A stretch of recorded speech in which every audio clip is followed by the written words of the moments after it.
சிவகுமார் பையன்னு நீங்கள் ரொம்ப கற்பனையெல்லாம் பண்ணி எதிர்பார்த்துடாதீங்க. சினிமாவை பற்றி எதுவுமே அவனுக்கு தெரியாது. அவன் 22 வயசு வரைக்கும் மெட்ராஸ் கூட என் ஷூட்டிங் எதையுமே பார்த்ததில்லை.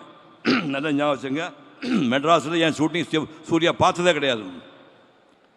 நீங்கள் மேக்கப் டெஸ்ட் பண்ணி பார்த்து ரொம்ப எதிர்பார்த்தேன் சார், உங்கள் பையன் ஏமாற்றிட்டேன் சாரி அப்படின்னு திருப்பி அனுப்பி ரிஜெக்ட் பண்ணிங்கன்னா அவன் லைஃப் வீணாக போடு, இப்போவே அனுப்பிடுங்கண்ணே. We have 200% confidence in him, will take care of him அப்படின்னு சொல்லி டெஸ்ட் எடுத்து ஓகே பண்ணிட்டாங்க. நேருக்கு நேர் படம் ரிலீஸ் ஆச்சு.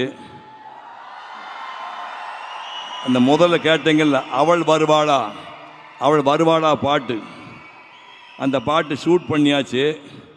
அந்த படத்தை பார்த்து டைரக்டர் ஒரு வார்த்தை சொன்னார், இந்த க்ளோஸ்அப் இருக்கிற சூர்யா கண்கள் வந்து தமிழ்நாட்டுக்கு பெண்கள் தூக்கத்தை தொலைக்கக்கூடிய கண்கள்.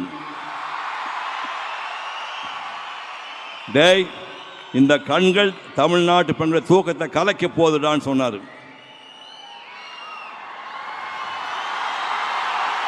அப்படி